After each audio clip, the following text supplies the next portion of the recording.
Следващата функция, която искам да ви покажа как да настроите на тези сигнализатори Steve Neville Mark II е сетивността на сигнализатора.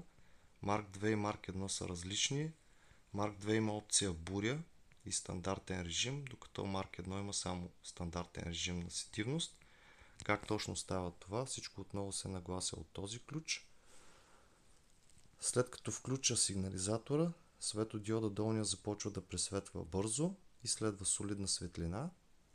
В този момент трябва да върна ключа обратно, т.е.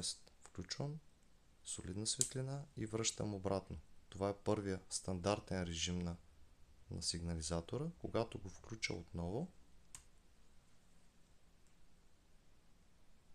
сигнализаторът е с стандартен режим на работа, т.е.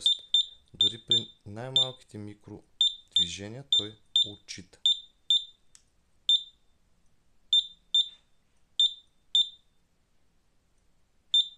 Ще се опитам максимално бавно да го въртя.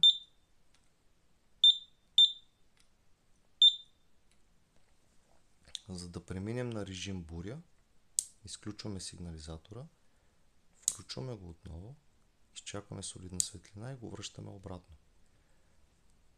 Сега ще чуем звук, който ви показва, че сигнализатора е в режим буря. Т.е. ако имате опъвания от вятъра на самата линия, той няма да ги отчита, или поне голяма част от тях няма да бъдат отчетени. Ако рибата дръпне, както си е стандартно, се отчита абсолютно всичко.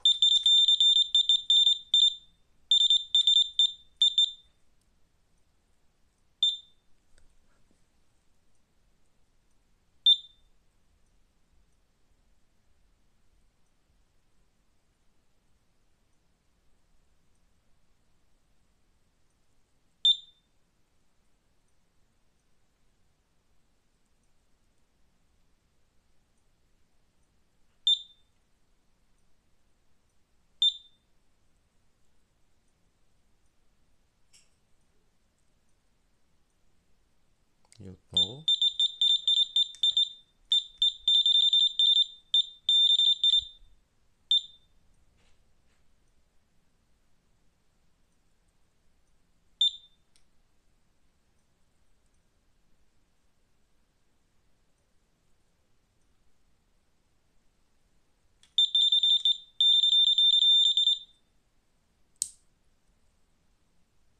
Надявам се видеото да ви е било полезно.